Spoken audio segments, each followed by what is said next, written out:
Welcome to Open Range. I'm your host, Gary Emineth. Today we're going to pivot a little bit and talk about a very tragic incident in the young lady's life that happened when her husband committed suicide. I met her on a plane a number of years ago, and she's been a strong advocate for consumer, or I would say patient safety, but also drugs and concerns that happen when people take drugs, improper labeling, or totally not understanding. In fact, there's so many drug ads on TV today, it's hard to even watch TV without all these. Then at the very end, they have these long, by the way, if you take this drug, this could happen to you. So I think Kim had something to do with some of those label warnings that have gone on. So Kim, welcome to Open Range. Oh, well, thanks for having me, Gary. It's good to see you again.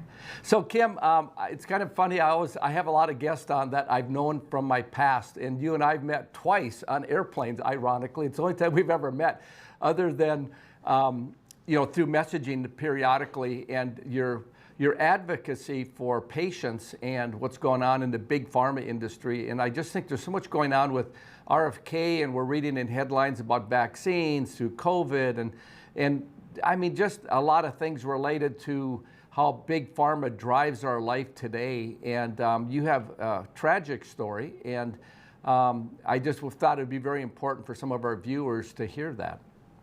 Sure. Well, I'd like to call myself the accidental advocate because I never, planned to do the drug safety work that I do. But 22 years ago, my life looked very, very different. I was married to my husband of 10 years, everything, like we both had successful careers. We both traveled for our jobs, etc. And we were just starting to talk about having a family.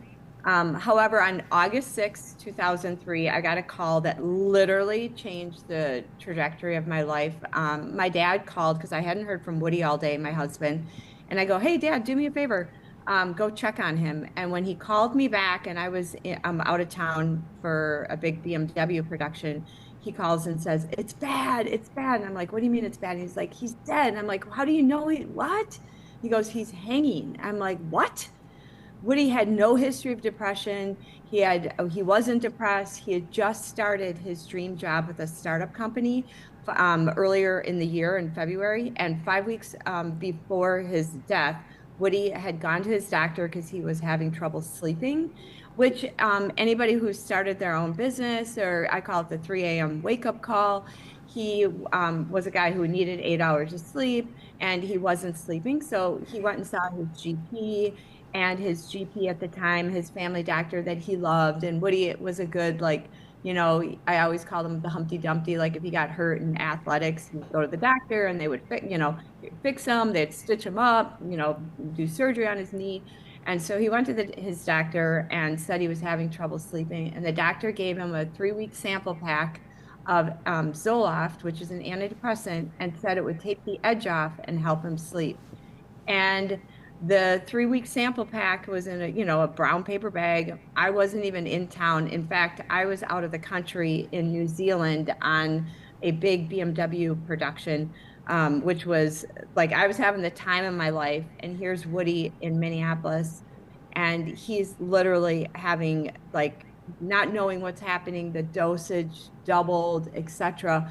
But I'll never forget shortly before, when I got home from the 3 weeks, I will never forget something that will forever be etched in my head. Is Woody walked through our back door, completely drenched through his blue dress shirt, bawling his eyes out, drops his bag at the back door, and he falls into a fetal position in our kitchen, on our kitchen floor. And he's like, "Kim, you gotta help me. I don't know what's happening. My head's outside my body. You gotta help me." And he's bawling. And I was like, I've never seen that in our 10 years of marriage. And we calm him down, we pray, we did yoga breathing, etc. And then he eventually called his doctor and told him about what was happening. And the doctor said, "You got to give it 4 to 6 weeks to kick in." And so literally every day the next week, Woody came home. "What do you think about acupuncture? I'm going to beat this feeling. What do you think about hypnosis?" Like, he was trying to figure out what was going on with his head. And here I'm like telling him, "Woody, if you're this new startup company is too much for you, quit, go back, we'll be fine." Like, I had no idea. This is how completely clueless. But that night, as I said, my dad called to tell me this. And my life in 1 minute, like that phone call, like blew up everything that I had known. Like I couldn't even wrap my head around like that word, he's dead. And then even worse, the way he died. And so literally everything in my body was like, there's no way. But meanwhile, I'm just like, what the hell just happened to my life? But the coroner got on the phone that night and asked one simple question: was Woody on any medication? And literally the only medication that he was taking was Zoloft. And she said, we're going to take it with us. It might have something to do with his death. And the other thing that was interesting that night was the front page of our newspaper in Minneapolis Star Tribune had an article that said the UK finds link between antidepressants and suicide in teens. And that literally happened the same night Woody was found dead. And Woody and I both, like I said, we both traveled for our jobs. We always left notes. And literally, Woody left no note. And on the biggest trip of his life, and there was no note. But in some ways, I think those two, kind of the coroner and the front page of our newspaper, was what I consider now his note, without it being a real note. But it put us on the path that became the accidental advocate journey. So Kim, when Woody went on Zoloft, it was an early drug in the marketplace, is that correct? The timing of 2003 that you mentioned. Did they have warning labels related to suicide or anything at that time? No, there were no warnings. And it was interesting that night, when my dad, went over there, obviously he was in for the shock of his life. And he called my mom and my brother-in-law and sister, and they came over there. My brother-in-law goes home that night and Googles Zoloft and suicide.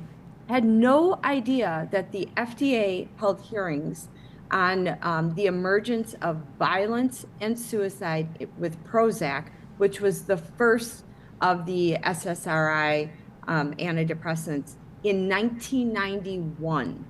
And almost every one of the members on that FDA Advisory Committee took money from pharmaceutical companies making antidepressant products. So of course they went, nope, we don't see anything. And the FDA told Eli Lilly, who was the manufacturer of Prozac, to study suicidality. They never did. The FDA never followed up. And meanwhile, they approved Prozac or Paxil and Zoloft, and for kids. And that is now 13, so that really became like, oh my God, we gotta get warnings. Like, they knew about this. And so that really, my brother-in-law literally for that first week didn't even, because he couldn't even wrap his head around how Woody, this guy who loved life, who didn't have depression, like would all of a sudden take his own life. And so he ordered all these books, and I had no idea there was people had lawsuits out there. And that really became what we call the battle for Woody, and started immediately. We're like, we got to do something with this. If these guys knew about it in 91, it was just Prozac. Now, like, what can we do? And so we started, literally got on a plane, went, and our very first person we met with was our representative, or my brother-in-law's representative, Ramstead, Jim Ramstead, and he really started, like, we knew that we needed to do something and get warnings added, because if it could happen to somebody like Woody, who had no history of depression, and then all of a sudden, like 5 weeks later, take his own life, like what, and it was interesting because I have ultimately had a lawsuit against Pfizer. And I was like, you can't, and they tried, trust me, I think it was like the perfect, like, oh, well, of course they killed themselves. They're on antidepressants. And so it really was like, yeah, but Woody didn't get it for depression. He got it for We're going to go to the break and come back. I want to pick up on that because I think the Woody Matters thing that you started really is so important. So we've been talking to Kim Witczak, Global Drug Safety Advocate. I'm your host, Gary Emineth. Stay tuned. We'll be right back.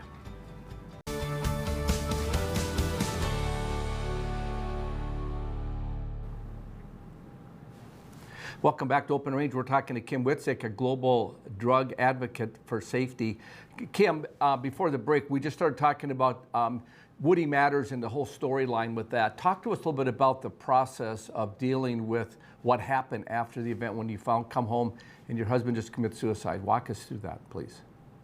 Yeah, I mean, obviously my entire life shattered and fell apart in one phone call. And I remember like shortly after, because again, the way Woody lived his life and then took his own life, like he loved life and it made no sense. But I remember like it was like a week after we had the funeral and I was sitting down in our basement looking at these life-size posters of Woody.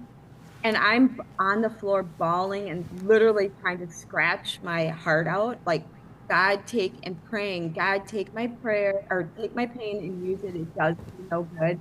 And I'm bawling, crying, and I just wanted this pain to go away. I had literally no idea what I was about to embark on.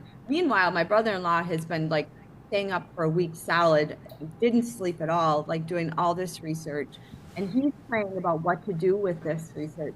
So he comes to me and he says, I think I figured out what happened to Woody.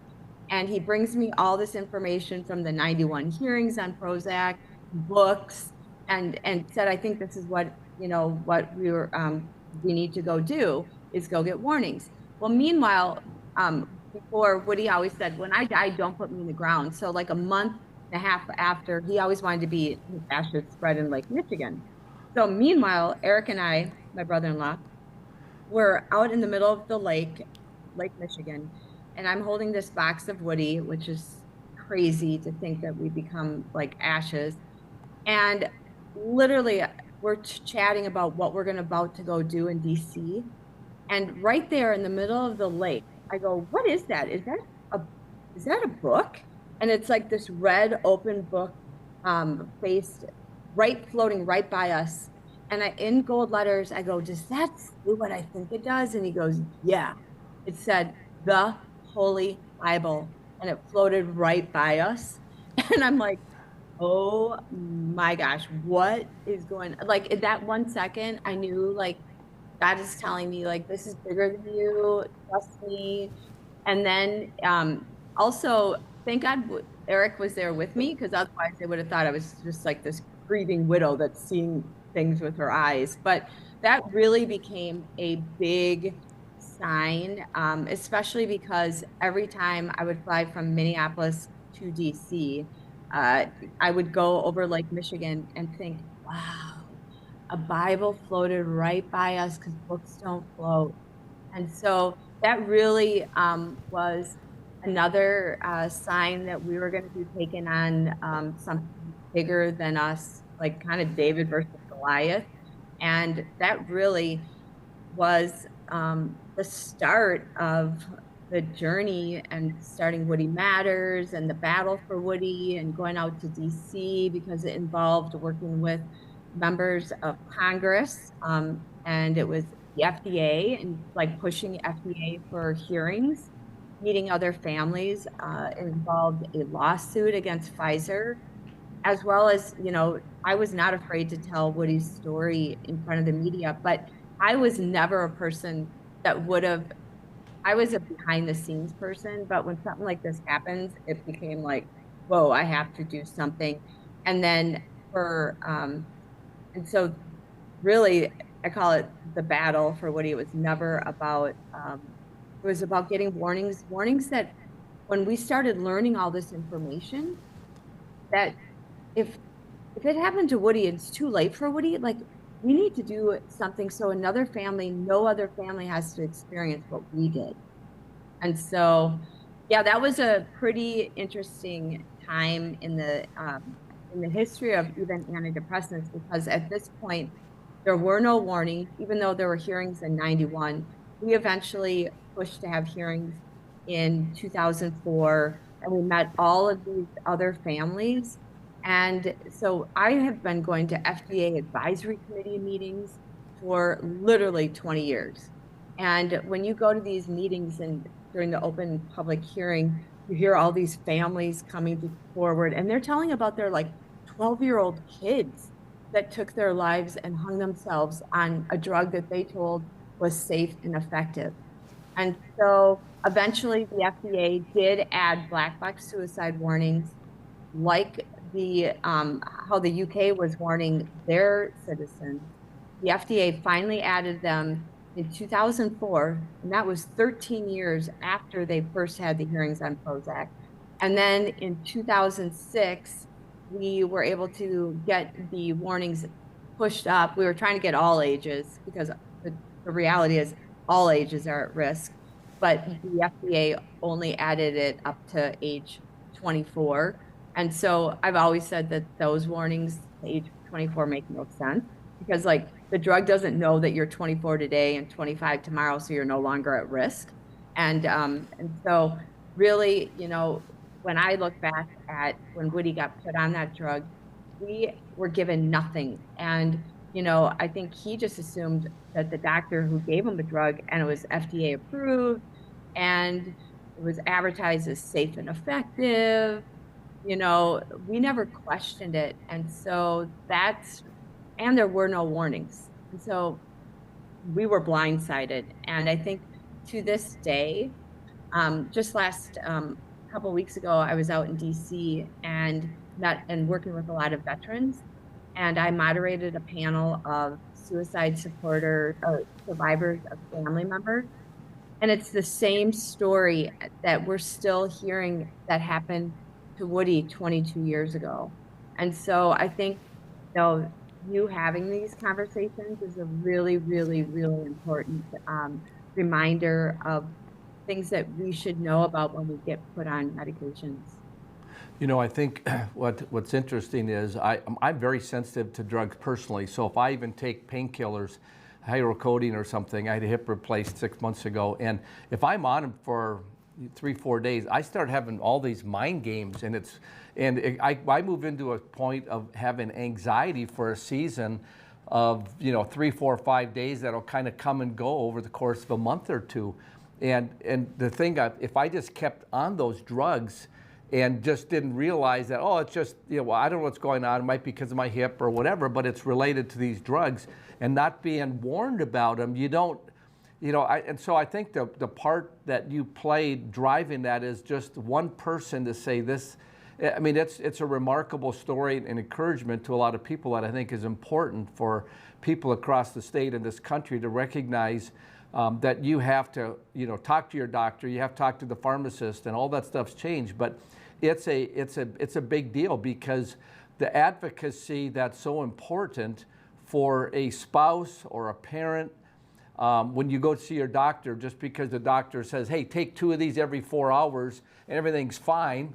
My wife's had Parkinson's, and I can tell you, we do not follow what's on the label. We could not. She would be in assisted living today if we followed exactly what it says on it. Because you go to the doctor, oh, that's what it says, and they put it on there, and it's a crazy thing. So, okay, we're going to go to the break, and I want to come back and pick up a little bit more of the role and what's happening because of labeling. Because when we watch television today, as I said in my opening, is they give a drug ad and then they have this whole long litany of things at the end that just like, wow, so why would you take that drug? So we've been talking to Kim Witczak, a global advocacy for drugs and patients' safety. Stay tuned, we'll be right back. Base Flug Trailers of Dickinson is a family-owned dealer with expert staff that know their products front to back. We stock over 150 units of all types and can custom order a trailer with the unique features and capabilities you require for brands you can trust. Our experienced service team is the reason we're also the best place to have your trailer customized or repaired. Count on Base Flug Trailers of Dickinson to keep you hauling. Are you looking for something special or one of a kind? At Bassett Motors, we can help you find exactly what you want. Come on in and experience how small-town hospitality and personal service can make car buying a pleasure. We know interest rates are important to you. We have multiple lenders to negotiate your lowest payment. Visit us on Highway 281 in Carrington, North Dakota, and online at BassettMotors.com. Bassett Motors, where our customers send their friends.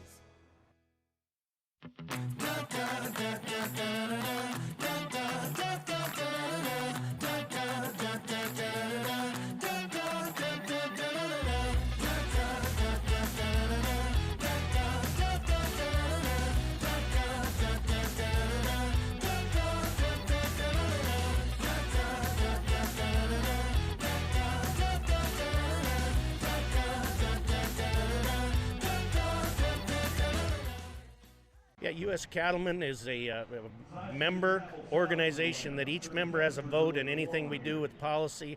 We're representing the independent cattleman or the cow-calf guy or an independent feeder or whatever. We like to support the independent producer. We're talking about mandatory ID, we're talking about cool, we're talking about all the legislation that's going to be coming down with the new administration. There's going to be lots of moving and shaking, so always check us out at our website, uscattleman.org. I'm $27,000 in credit card debt. Okay. You have to radically do something different, because if you keep doing what you've been doing, you're going to keep getting what you've been getting.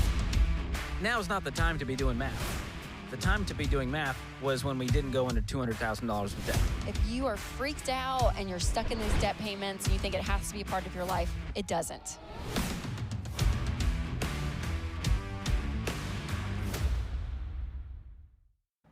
We're the Ladies of Another View. Join us at 9 a.m. weekday mornings. We'll discuss issues you care about from local and national perspectives. You'll hear unique stories from fellow North Dakotans, plus topics in the national spotlight. Start your day off right with Ladies of Another View. Weekdays at 9 a.m. on Beck TV and online at beck.news.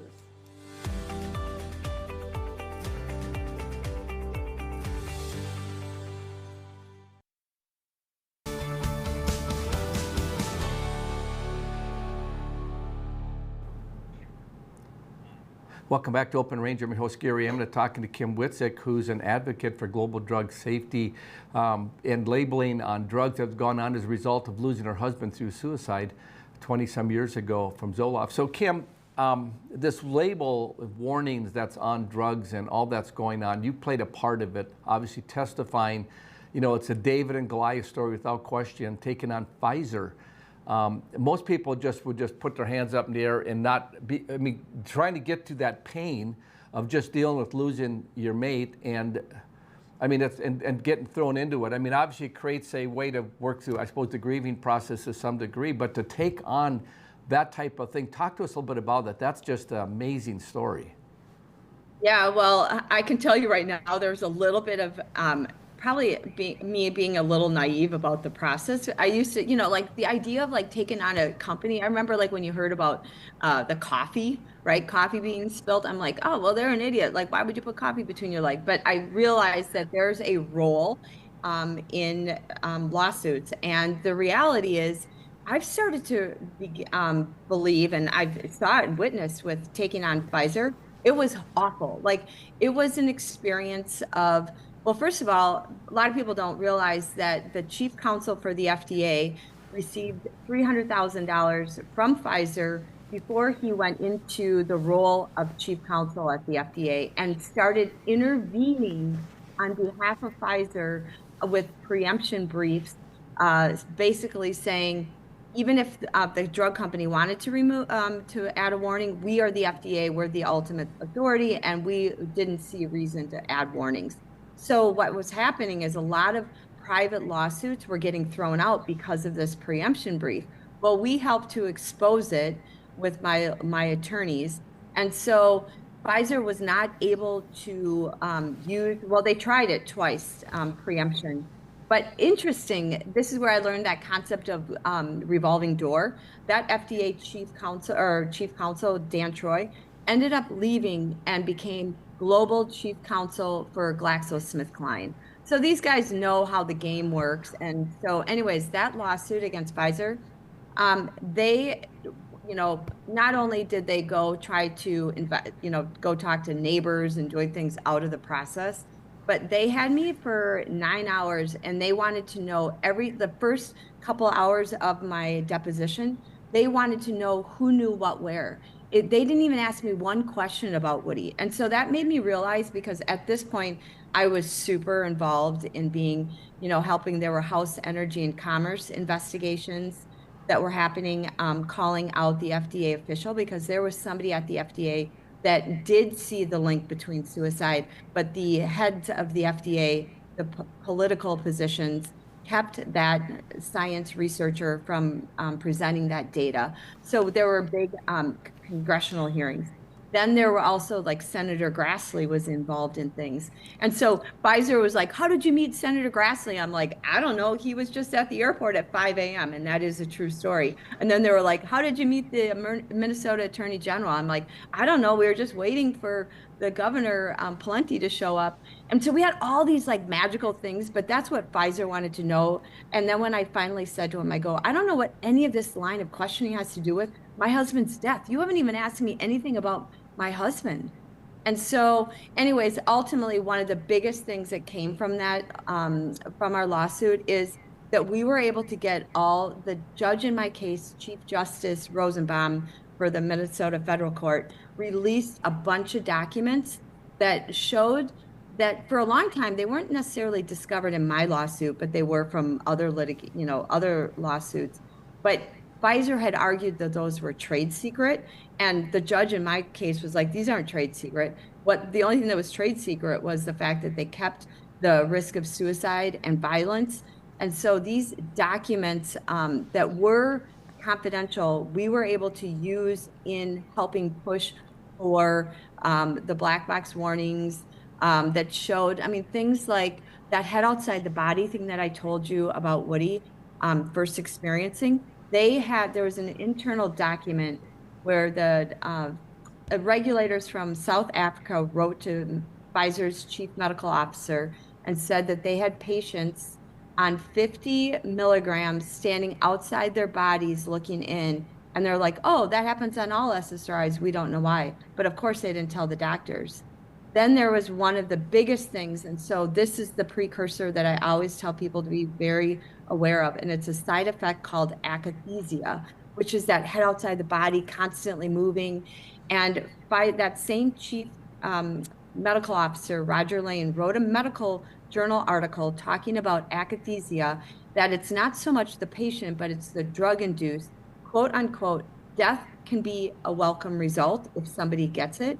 But that journal article was public. But what wasn't was the memo that he sent around to the sales staff that said the attached journal article is not suitable for general practitioners, but may be of interest to neurobiologically inclined psychiatrists.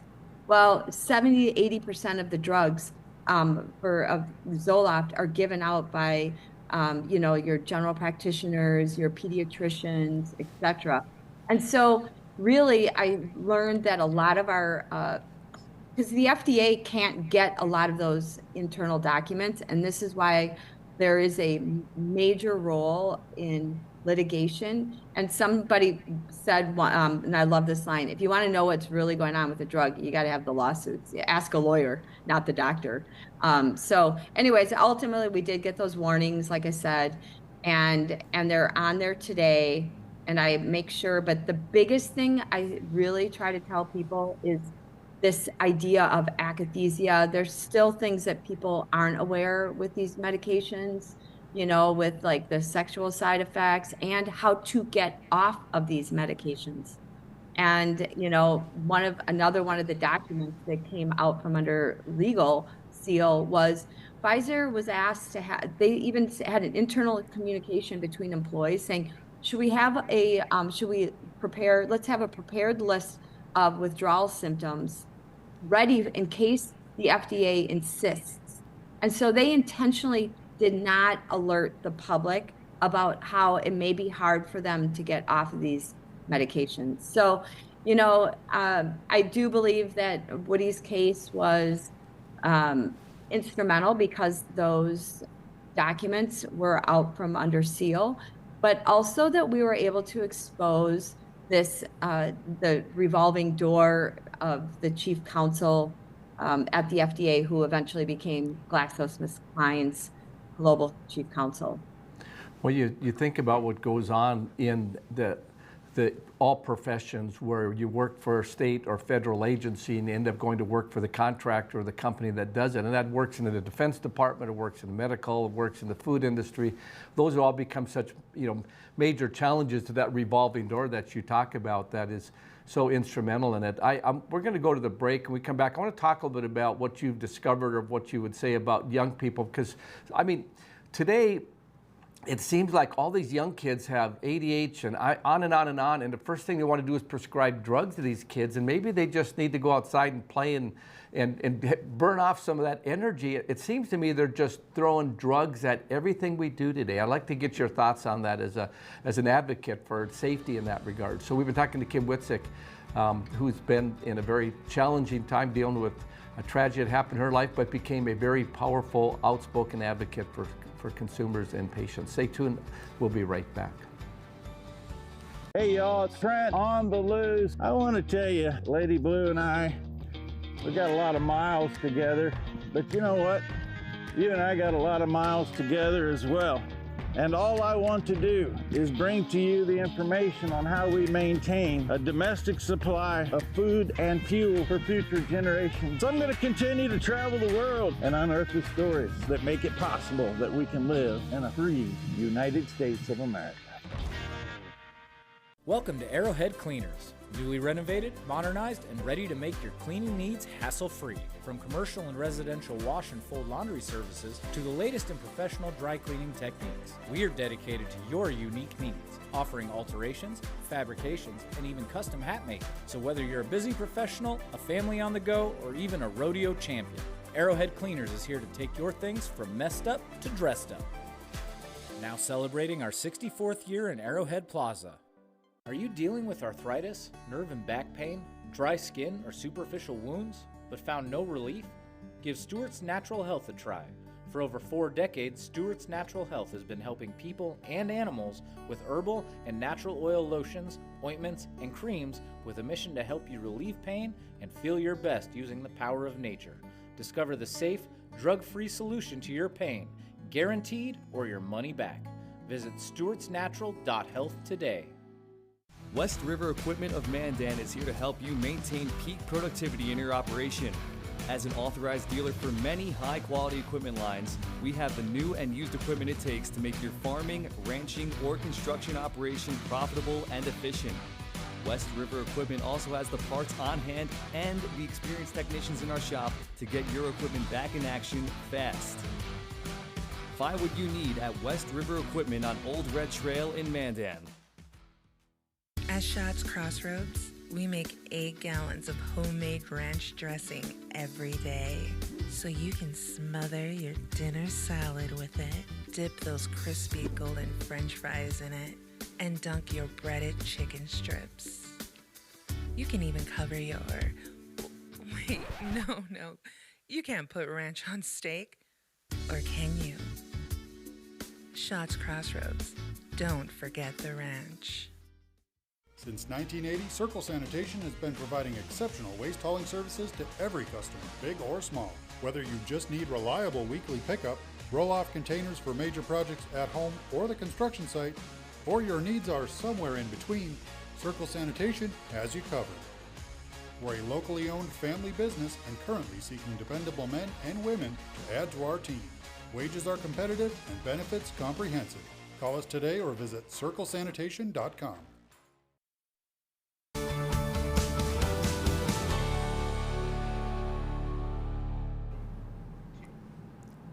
Welcome back to Open Range. I'm your host, Gary Emineth, talking to Kim Witczak, a global drug safety advocate.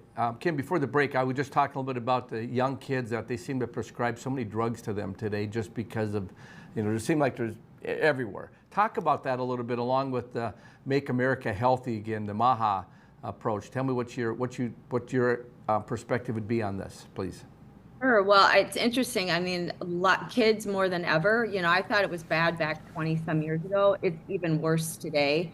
The kids that are being prescribed at the rates of, all the ADHD medicine, the antidepressants. You can't meet a kid. I think, 1 in 6 kids are on some type of med.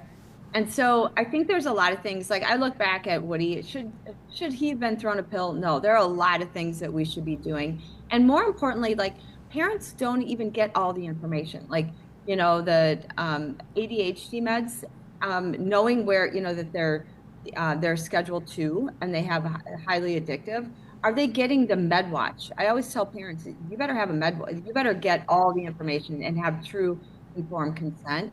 And I think that is one of the things that I personally am happy, and I've been doing this work for 20 some years. I, in fact, have spent 3 terms as the consumer representative on the FDA Psychopharmacologic Drug Advisory Committee, the same committee that in 1991 didn't do their job. I am now the voice of the public that Woody didn't have back then, and nor did the public. So I've been in this work. I've seen a lot of lip service, like, investigations, and nothing happens. And for the first time, I really believe, like, the MAHA movement, whether people like or don't like Kennedy, I've always said this is not a red or blue issue. This is a purple, where the intersection is, because there is no difference. I mean, kids are kids. And so I think that they want to get to the bottom and start looking at what is the role. I mean, you look at all, like, the violence. We haven't really talked about violence, but if you go back and you look at the 1991, remember that hearing was on the emergence of violence and suicide. And then I combined that, I in fact went down to Parkland, Florida, when the shootings happened, because I wanted to meet with the families. My lawyers went down there, and I still work with them. But I went there on my own, with no other agenda other than to take a bunch of the documents that we got out from under seal, including, why did Pfizer help create a prosecutor manual in the 90s? Like, these are just common sense questions. And so all of this information and some of the studies have been given to the top people, Kennedy within the MAHA, and really are going to start looking at, and I believe there's a true wanting and desire to actually get to the bottom and say, we got to make kids and Americans healthy, right? And not throwing pills. These pills they have all these dangerous side effects, and then we're not giving, especially kids, like, are there other skills? Like, what are the skills? Like, we all get anxious, like, that's part of being human. So I think I'm really optimistic for the first time that there's there's a movement or a push to actually get to the bottom of this. That's exciting to hear, because, even these shootings across the country, always the next day in the news, they'll say, well, this person has a history of mental illness. Well, then it kind of leaves it at that. Then you always try to determine, is this related to a terrorist event, or do they hate America? But at the end of the day, if they have some mental illness and they say that means they're on some kind of medication of some sort. And so then you never hear the end of it. And so you never know what's going on. And with big pharma's killing that stuff to try to drop those discussions, how do we ever get to the truth? Well, it's funny you say that, because that is, if I think back to when Woody died, right? The coroner asked me one simple question: what medicine was Woody on? And took it with her. And we should be doing that. And as the public, we should be demanding to know what medications they're on. And I want to say, I think it's this, Tennessee has a bill that they're trying to, where we have to have that. Like, I don't care if there's mass shootings or there's some kind of violence, we need to know what medications, because it could be the medications that has been, but it's like the perfect cover up. I always say, like, oh, blame the mental illness. Like, that's why I think there was also why Woody's story was so powerful, is that he didn't have all the things that they could blame. It was the only thing that was new added into his life. And so I think we need to demand the same with violence. And especially when you look, and I think we talked before during the break about just veterans back in the day, they were never, they couldn't be medicated when they came back. And now, like, they're medicated and they're on multiple combinations of things. And then what does that do? It creates kind of this, like, numb feeling, and it doesn't solve the problem. Like, you still have to deal with the trauma or the war or, something that happened. And so I think, we have, as people, I think we have to bring more common sense back in and say, does this really fix and the problems that we're trying to fix? Or do we need to look at other non-pharmacological solutions to help, deal with some of this is just life problems or our traumas that we've experienced as people. Well, I just wonder, all this labeling, I've heard there's been talk, I think Bernie Sanders has talked about recently of eliminating pharmaceutical ads from television. At one level, I would be thrilled by that. On the other hand, there's something about being forced to put it out there for the public to be engaged, to say, something isn't great. I mean, it might not be taking it for antidepressant, you might be taking it for cirrhosis or whatever. In case my wife Parkinson's, you take different drugs that are new drugs, and if they don't put it out there, sometimes you just don't know. Yeah, it's funny. I'm still in advertising, so it's my business. And I remember going to hearings years ago. This attempt to, take ads off the air has been happening for a long time.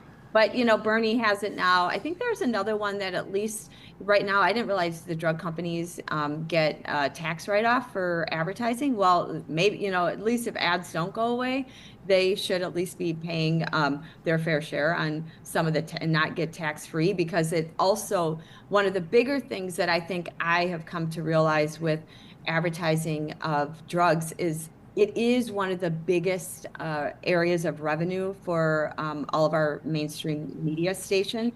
And so even though they're supposed to church and state, ad sales is different than journalism.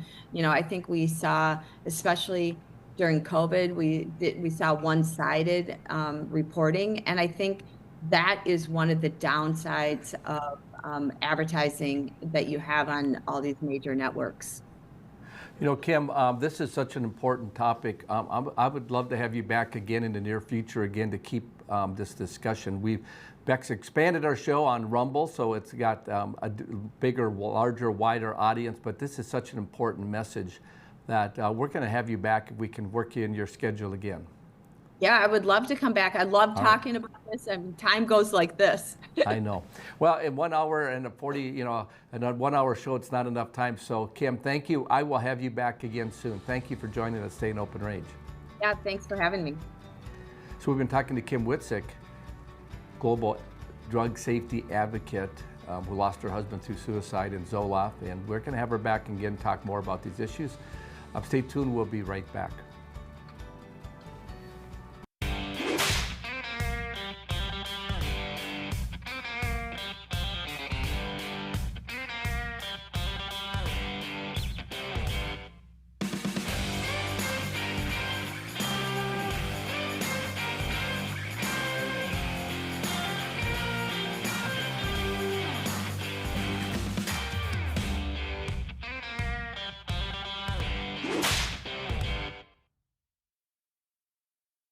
Buffalo Gypsy Boutique of Mandan is where classy meets Wild West. Our clothing, decor, and gifts range from sophisticated boho style to quirky and antique. And we have the whole family covered, right down to the little ones. We're home to exclusive brands such as Scully, Old Gringo, and Tanner Mark Leather. And we proudly feature American-made jewelry, artwork, and genuine Kimes denim. Find Buffalo Gypsy classing up the corner of 1st and Main in Mandan. I'm $27,000 in credit card debt. Okay. You have to radically do something different, because if you keep doing what you've been doing, you're going to keep getting what you've been getting. Now's not the time to be doing math. The time to be doing math was when we didn't go into $200,000 of debt. If you are freaked out and you're stuck in these debt payments and you think it has to be a part of your life, it doesn't.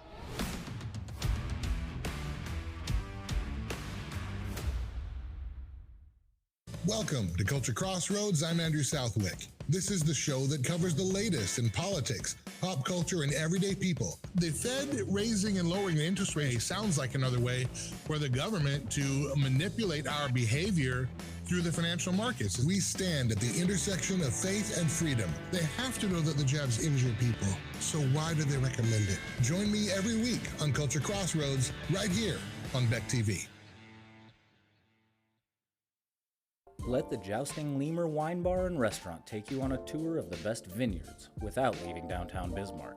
Sample wines from around the world, find new favorites, discover perfect pairings, and learn from a certified sommelier. Join our wine club and really take your wine knowledge up a notch. Wine may be our specialty, but you'll also find fresh beer, outstanding food, and the perfect atmosphere to host your next special event. Find the Jousting Lemur on Main in Bismarck. Yeah, U.S. Cattlemen is a member organization that each member has a vote in anything we do with policy. We're representing the independent cattleman or the cow-calf guy or an independent feeder or whatever. We like to support the independent producer. Talking about mandatory ID, we're talking about cool, we're talking about all the legislation that's going to be coming down with the new administration. There's going to be lots of moving and shaking, so always check us out at our website, uscattleman.org.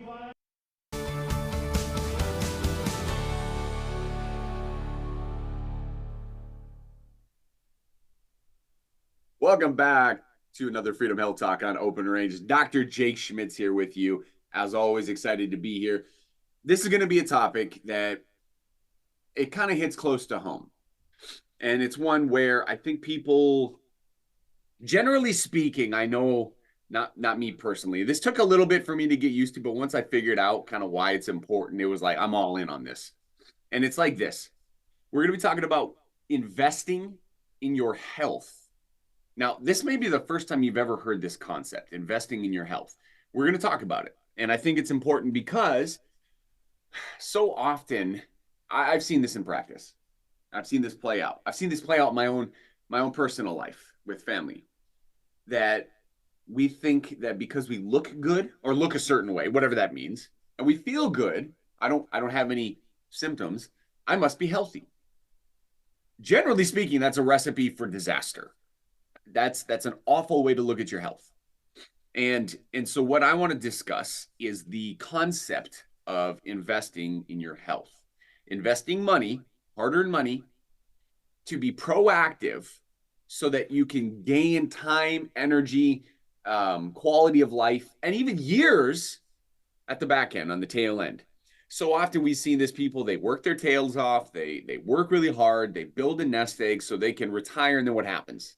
They get hit with some disease, or, cancer, heart disease, they have a heart attack, diabetes, whatever, and then they can't enjoy their retirement. They die early. So that's not good. No bueno. What we want to talk about is how can we extend that? How can I work my tail off and also appreciate all the things that happen at the end of my life and be able to be around for your kids and your grandkids and sometimes your great grandkids, depending on your age of your kids. So let's talk about this, investing in your health. I've seen this, like I said, so many times with people that they just take it for granted. They take their health for granted. They take today for granted. And again, what I want you to understand, and this is going to be a little bit more, again, this is a harder thing to talk about than it is than it is maybe digestive enzymes or whatever. So what you need to understand is that everything that you do today will affect what happens tomorrow. So you may think, well, I didn't eat well today and not a big deal. No, it is a big deal. Everything you do matters.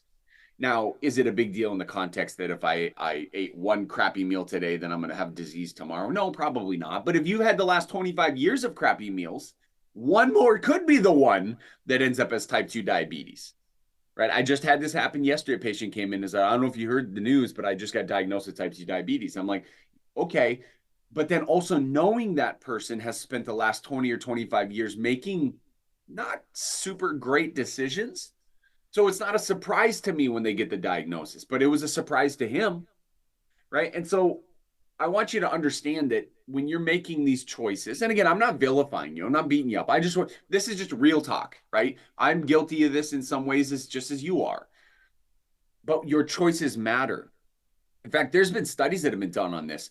For every $1 that you invest in your health today, that will save you anywhere from $2 to $6 in the future, specifically as it pertains to health and health spending. So what does that mean? If I told you right now, if I said, all right, you can invest $100 in product X, whatever this thing is, I don't really care. Investment, stock, doesn't matter. If you invest $1, that by the time you retire, that's going to be worth $2. Is that a good investment? Well, you doubled your money. I mean, I think that's a pretty good investment.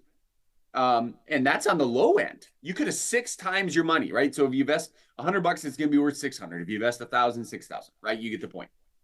So to me, in my opinion, I think that's a phenomenal investment. In fact, I've invested with things that lost me money, right? This is a guaranteed increase. And I mean that. Studies have been done on this. Guaranteed increase. For every dollar you invest in your health is going to earn you anywhere from $2 to $6 in the future. Now, the hard part is figuring out what is in the future. Well, it's not today, it's not tomorrow. It's probably, 5, 10, 15, 20, 30, depending on how old you are, 30 years from now. Obviously the older you are, it's not 30 years, but maybe for me or for my wife, it's 30 years from now. We're going to get that huge return. And again, sometimes that huge return comes in the form of, well, you know what? You don't have cancer. You don't have heart disease. You don't have diabetes. So that huge return means I'm not spending hundreds of thousands of dollars on cancer treatments, or hundreds of thousands of dollars because I had a heart attack, or millions on type 2 diabetes with all the treatments that it requires. So investing in your health today dramatically affects what happens in that future. Now, I'll say this, when it comes to peace of mind, not being uber concerned. Now, granted, we're all going to die of something, but not being like, man, I wonder when that cancer diagnosis is coming.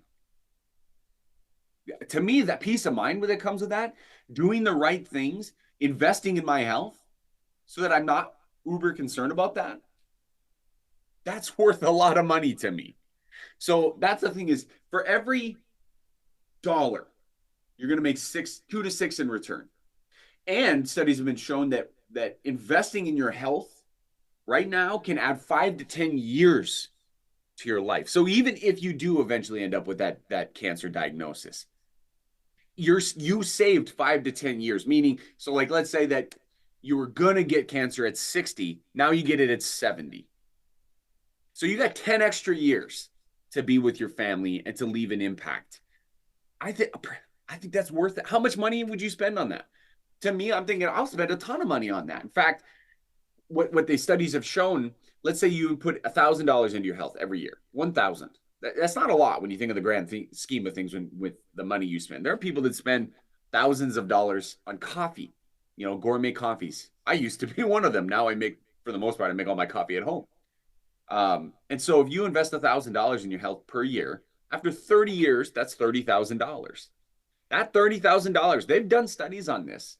That $30,000 is going to earn you anywhere from $60,000, right? Double, all the way up to like $100,000 to $150,000, depending on, how much time that you do if it's 30 years, but depending on how old you are. So if you started now, you're going to get more of a return than if you started in a decade.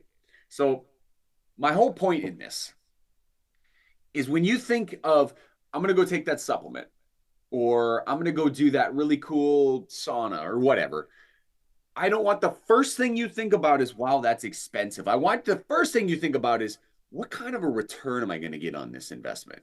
Because if you do the therapy, you do the supplements. I take supplements every single day, and I have for years. Generally speaking, I feel pretty stinking good. And I feel like personally that I've aged slower than people who are my age, right? That don't do the things that I do. Same for you. That could be such a blessing for your life. But you have to look at it different. I don't think of things as, wow, that's expensive. I look at it and go, what kind of a return am I going to get on this? You got to change your mind. So the first thing you always do is you change your mind first. Change the way you see the problem that you see changes. Such a different way to see life. But if you do that and you start thinking of it as a health investment, then you can be concerned with the return moving forward. This has been Dr. Jake Schmitz with another Freedom Health Talk on Open Range. If you have any comments or concerns or questions or anything you want to hit me with, there's my email, wherever it is on the screen, and hit me with it and we can chat. And if you have any topics you want me to discuss, feel free to throw them at me. I'll talk about it. So until we meet again, love y'all. Keep getting better.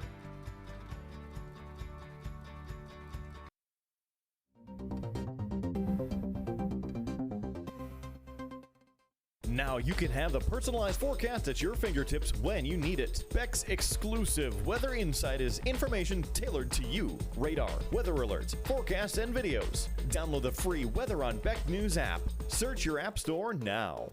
Hi, I'm Scott Hennon, host of the What's on Your Mind program on Beck TV now. From Baker, Montana to St. Cloud, Minnesota, and everywhere in between. We're looking forward to having a conversation with you about what matters most. We're talking to newsmakers from members of Congress to the state legislature and most importantly, the good folks that make up the great state of North Dakota, South Dakota, Minnesota, Montana. Every single day you get a chance to tell us what's on your mind. And now you can watch What's on Your Mind live on Beck TV.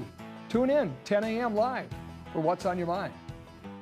Hey y'all, it's Trent on the loose. I want to tell you, Lady Blue and I, we got a lot of miles together, but you know what? You and I got a lot of miles together as well. And all I want to do is bring to you the information on how we maintain a domestic supply of food and fuel for future generations. So I'm going to continue to travel the world and unearth the stories that make it possible that we can live in a free United States of America. $27,000 in credit card debt. You have to radically do something different because if you keep doing what you've been doing, you're going to keep getting what you've been getting.